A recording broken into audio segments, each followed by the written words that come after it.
How did this basketball player guess when and how he'd die? He's not the only notable athlete who seemed to know exactly when the Grim Reaper was coming. Al Joyner married his wife, track and field star Florence Griffith Joyner, a year earlier than they'd planned after a magnitude 5.9 earthquake hit Los Angeles. According to Al, she told him, "Let's go. I don't want to die without being married." He remembers his wife being completely serious and scared. It was the first time she'd mentioned her death to him, but it wouldn't be the last. Widely known by the nickname Flojo, Joyner was known to those around her to have a bit of the gift of premonition. One morning she woke her husband up and told him, "Al, I had this dream and you were crying, and I was telling you I was all right and everything was fine, but I couldn't reach you. But I was telling you everything was fine. I just couldn't get to you. You should know this." Joyner eventually started writing letters to her young daughter Mary Ruth, sealing them and instructing Al to have her open them when she turned 16. Somehow, Florence seemed to know she wouldn't be there. One day she told Al, "I don't want to leave Mary without a mother. If something happens to me, I want you to get married again. You will get married again because I'll be the one to send her to you." Florence Griffith Joyner died of a seizure in her sleep in 1998 at the age of 38. Wrestling fans must grapple with the knowledge that the fighters entertaining them in the ring often don't get to enjoy long and happy retirements. Instead, an inordinate number of them die long before they reach old age. This is a well-known pattern, and one that has been noted for decades. In 2003, Real Sports with Bryant Gumbel dedicated an episode to looking into all the deaths of relatively young professional wrestlers. Rowdy Roddy Piper was interviewed about why he'd recently returned to the sport at the age of 49. He implied that it was due to a financial bind by asking rhetorically, "What would you have me do at 49? When my pension plan I can't take out until I'm 65. I'm not gonna make 65. Let's just face facts, guys." A few years later, while still wrestling, Piper was diagnosed with cancer, but he planned to get back in the ring after treatment. He ended up beating the cancer, but his hunch was ultimately right, as he indeed didn't make it to 65. He died in 2015 at the age of 61. He might have known close to the time that it was coming, at least if you believe Hulk Hogan. In an interview for A&E's biography episode on Piper, Hogan revealed that his friend left him a voicemail shortly before his death, saying that he'd seen the light and was walking with Jesus, and that he would pray for Hogan. Hogan listened to the voicemail only after he'd learned that Piper had died. James Hellwig was known to millions of wrestling fans as the Ultimate Warrior. In 1993, he even legally changed his name to just Warrior. So it was an emotional moment when he was inducted into the WWE Hall of Fame in 2014, and when he appeared on Monday Night Raw 2 nights later to mark the occasion.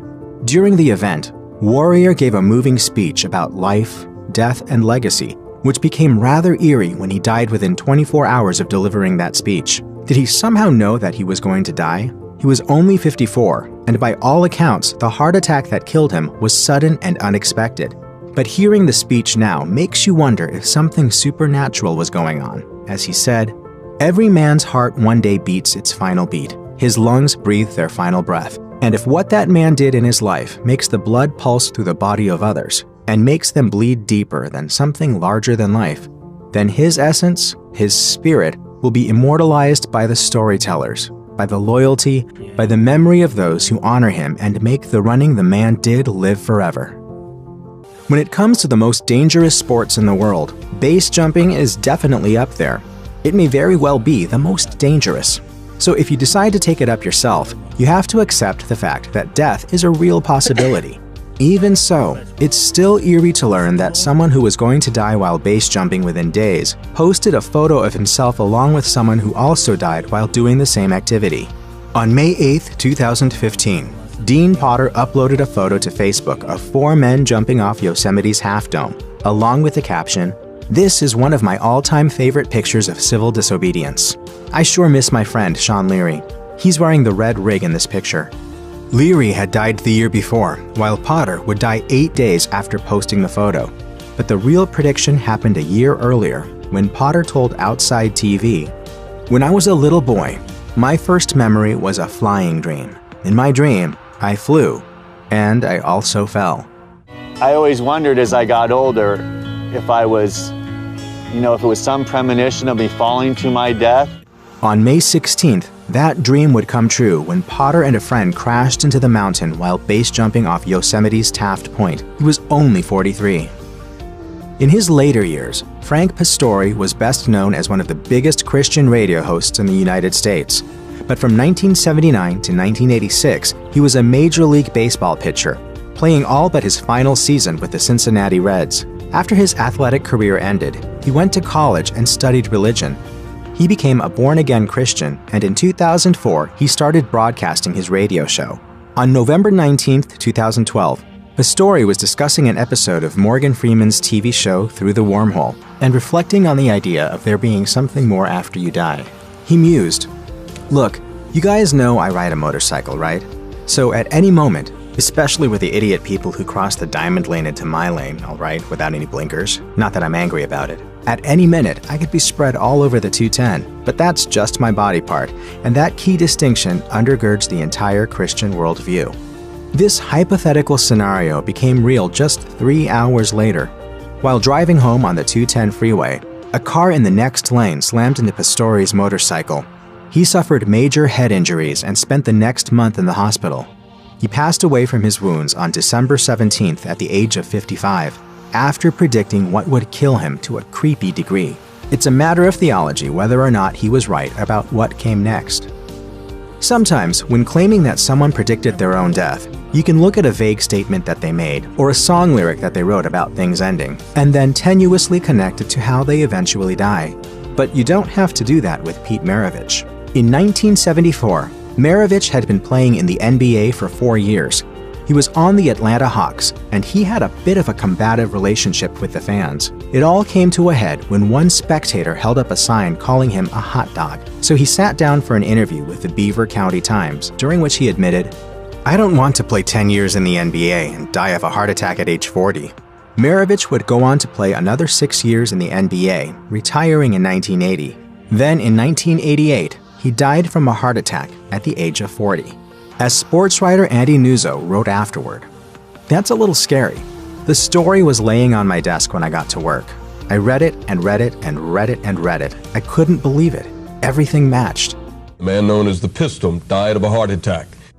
Because the terrorist attacks of September 11, 2001 were so shocking, it's natural that some people would try to look for some meaning in them. Bonnie McInerney's eerie story of losing her husband starts before 9/11 though, as he had multiple premonitions about what was coming.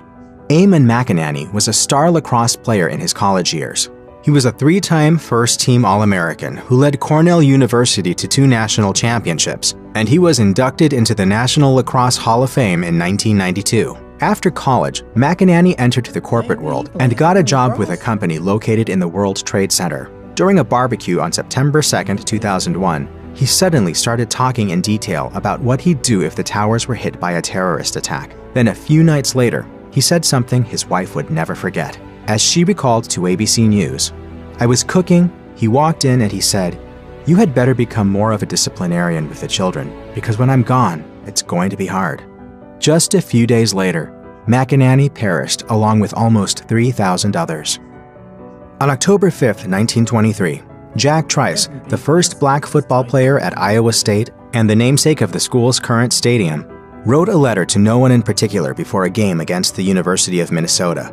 It began, "To whom it may concern, my thoughts just before the first real college game of my life. The honor of my race, family, and self are at stake. Everyone is expecting me to do big things. I will. My whole body and soul are to be thrown recklessly about on the field tomorrow. Be on your toes every minute if you expect to make good." Trice would end up badly injured in that game and died 2 days later. On the same day as his death, C.L. Brewer, director of the Department of Physical Education at the University of Missouri, wrote to Iowa State. He informed them that under no circumstances should Trice be allowed to play in the upcoming games because of his race and the conditions at the time. Could Trice have been targeted by the Minnesota players because he was black? It seems reasonable that he thought it was a possibility. He did address his letter, "To whom it may concern," after all, which is somewhat odd. And Stephen L. Jones, who wrote the book Football's Fallen Hero, The Jack Trice Story, has said, "I've talked to 2 people who had seen the play where Trice was injured. One person told me that nothing out of the ordinary happened, but another who saw it said it was murder." Iowa State has the only Football Bowl subdivision stadium named for an African American. Sam Okoroji's death on the soccer pitch in 1989 sent shockwaves through his home country of Nigeria, shortly before the end of a World Cup qualifying match against Angola. While play was paused as the referee gave an Angolan player a red card, Okoroji suddenly collapsed and started foaming at the mouth. He was pronounced dead at the hospital. His cause of death was determined to be a heart attack due to an enlarged heart and high blood pressure. He was only 25. Afterwards, multiple people claimed that Okoroji predicted his death beforehand. Nigerian goalkeeper David Ngodiga told SuperSport, "Sam on that day seemed to know that he was leaving, so he told me in his exact words that, 'I am perching on the scrotum of someone. That person wants to strike, but he is being careful not to strike and miss.' And he also warned me to be careful because he might not be around for too long." Furthermore, shortly before Okoroji died, when an interviewer asked him what he dreaded most, he reportedly replied, "The word death strikes me hollow." Okoroji's brother Patrick also remembered something odd as he told the Nigerian newspaper The Punch, "The only thing I could say that was like a premonition was," he said, "anybody that wanted to kill him then was coming late." He said, "My head is too big, and anybody with such plan is coming late."